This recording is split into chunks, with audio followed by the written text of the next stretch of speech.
और एक अनोखी बेमिसाल लड़ाई जो है आज ये सबसे पहला इतिहास का जो सच्चा महाभारत अगर कहीं हुआ था तो भीमा कोरेगांव की नदी के किनारे जो हुआ था। इस बात को आप लोगों को नोट करना है। ऐसी जाबाज खून जो है इस प्रकार का कहीं भी नहीं हुआ।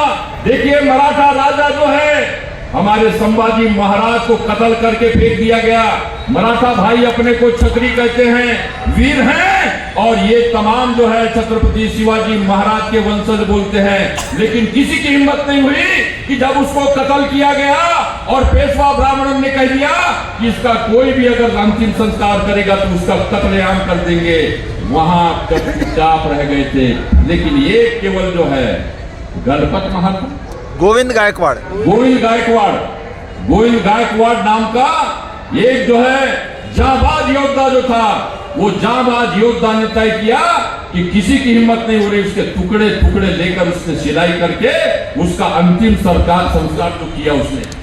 साथियों ये बात को समझना पड़ेगा, महारू को भले ही उसकी सजा जो है गले में हंडी बांधकर और झाड़ू बांधकर हुई, सवाल इस बात का है कि तुम्हारे सामने हम झुकने वाले नहीं हैं। सत्य को सत्य बोलेंगे।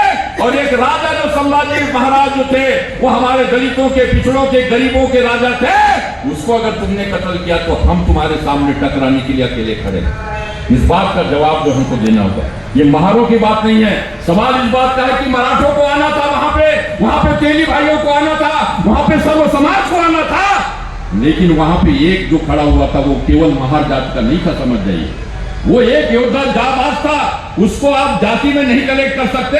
हालांकि उसने सबसे पहले महार समाज के लोगों ने उसको साथ दिया, 500 लोगों ने साथ दिया। उस समय ऐसा था कि राजा की गर्दन काट दो आप राजा बन जाओगे। लेकिन आज का जो लोकतंत्र है, आप अगर नरेंद्र मोदी की गर्दन काटोगे तो आपको जेल भी होगा और वो हीरो बन जाएगा, फिर नोट में उसका नाम आएगा।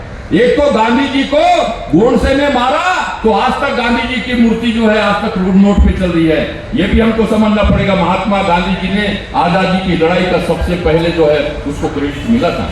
हम गांधी जी के बहुत से चीज के विचार के विरोधी हो सकते हैं, लेकिन जिस आदमी ने नाथूराम गोडसे ने उसको कत्ल किया उसका साथ हम खड़े होना नहीं चाहते।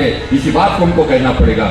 इसलिए आप लोगों को समझना पड़ेगा कि हम जो है सत्य, अहिंसा और सदाचार के रास्ते पे चलने वाले हैं। आज जो है किसी की विचारधारा कुछ भी हो सकती है, लेकिन किसी को कत्ल करना, किसी महिला को नंगा करके घुमा देना, किसी बलात्कारी को देश में जो जाने की बजाय उसको संसद में भेज देना, ये भारतीय जनता पार्टी ने पहली बार 2014 के बाद में शुरू किया साथियों। इसलिए आप लोगों से हमारा निवेदन है, हमारी किसी पार्टी से, किसी जाति से कोई व्यक्तिगत लड़ाई नहीं है। हम इस देश में हम बहुत महापुरुषों को मानने वाले लोग हैं। सिंधु घाटी की सभ्यता से लेकर गौतम बुद्ध से लेकर तो बाबा साहेब अम्बेडकर और माननीय कांशीराम साहब के साथ में हमारा एक ही नारा रहा है, मानव मानव एक समान, सबको शिक्षा सबको का। ये तथागत बुद्ध का जो है 2500 पहले का संदेश लेकर हम जा रहे हैं। और आज उसमें संत महापुरुषों ने जितने भी चोखा मेला हो, चाहे जितने भी हमारे संत महापुरुष हो, गुरु घासीदास हो, रविदास हो, सब ने इसी धारा को बना, समता स्वतंत्रता बंधुत्व की धारा को लेकर चले हैं। इसी धारा को आज हम भी यहाँ लेकर आ रहे हैं। हमने कहा कि तुम जुल्म करोगे, लेकिन आज हम सर कटाने के लिए हम तैयार हैं। कोई बात नहीं, हम तुमको मारेंगे नहीं, लेकिन बेटा तुम्हारे पास में कितनी बंदूक में ताकत है, सरफरोशी की तमन्ना अब हमारे दिल में है। देखना है कितनी ताकत बाजुए कातिल में है। हम बता देंगे कि आज जो तुम्हारी गोलियां और तुम्हारी लाठियां हमारी भारत के संविधान को, इस देश के लोकतंत्र को अब जो है अब उंगली उठाकर नहीं देख सकती। नरेंद्र मोदी को सामने करके, पिछड़े वर्ग के नेता को सामने करके आपने इस देश के पिछड़े वर्गों की गिनती कम कर दी। आज SC ST के जो कानून है उसको खत्म कर दिया। अभी छत्तीसगढ़ में मुख्यमंत्री आदिवासी का घोषित करके पूरे आदिवासी क्षेत्रों से 5वीं अनुसूची को नेग्लेक्ट करके वहां पे उनके जंगल को काटे जा रहे हैं, अडानी को वहां बसाया जा रहा है, कत्लेआम किए जा रहे हैं। आपके सामने पिछड़े वर्ग का नेता बनाकर आपको नरेंद्र मोदी को सामने खड़ा कर दिया और उसके बाद में पूरे पिछड़े वर्गों की गिनती खत्म कर दी, वहां पे रिजर्वेशन खत्म कर दिया। जब उनको पता लगा कि SC ST को तो हमने दिया इतना आरक्षण, तो ये डॉक्टर, कलेक्टर, मिनिस्टर बनके हमारे सामने खड़े होकर पिछड़े वर्ग को अगर हम दे देंगे तो ये तो बहुत बड़ी बात हो जाएगी। इसलिए इन्होंने राम मंदिर का मुद्दा लाया, मंडल के खिलाफ जो हमने कमंडल की बात शुरू की। जब मंडल कमीशन की बात फिर से हमने शुरू किया तो अभी राम मंदिर को जो है बिना बिना किसी शास्त्रीय पद्धति के आज देखिए पूरा मंदिर बना नहीं है, फिर भी वो आज राम मंदिर का उद्घाटन कर रहे हैं। रामनवमी 2-4 महीने के बाद में है, उसके पहले ही उन्होंने कर दिया। शंकराचार्य ने कह दिया कि बिल्कुल अधर्म का काम कर रहा है नरेंद्र मोदी, फिर भी। और इस देश की जो है धार्मिक संस्था का उद्घाटन जो है नरेंद्र मोदी क्यों करना चाहिए? शंकराचार्य हमारे पीठाधीश हैं, धार्मिक लोग हैं, उनको लाके करना चाहिए। और किनके हाथ में सौंपा है? वो चंपत लाल के हाथ में सौंप दिया पूरा मंदिर। और वो कौन है? नाथूराम गोडसे की हत्या में शामिल होने वाले लोगों में उसका नाम शामिल है भाइयों।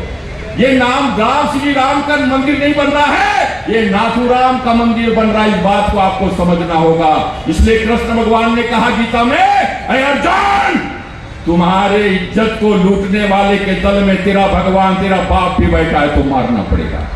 हम केवल जो भाजपा की सारे तालियां न बजाए, हमको ये साबित करना होगा कि मणिपुर में अगर तुमने हमारी महिलाओं को नंगा करके घुमाया और भारतीय जनता पार्टी उसके साथ खड़ी हुई है, तो वो हमारी सारे देश की महिलाओं के ऊपर घोर आक्रमण है। ये आक्रमण है। उसमें मत देखो कि मेरी बहन के ऊपर नहीं हुआ, उसमें मत देखना कि मेरे घर की जो है बहू बेटी के साथ नहीं हुआ। आपको तय करना पड़ेगा कि भारत की एक भी महिला के साथ अगर अत्याचार होता है तो वो हमारी मां बहनों के साथ अत्याचार होता है। इसलिए आपको सबको खड़े होना पड़ेगा। जातियों में आपको बांट दिया गया भाई।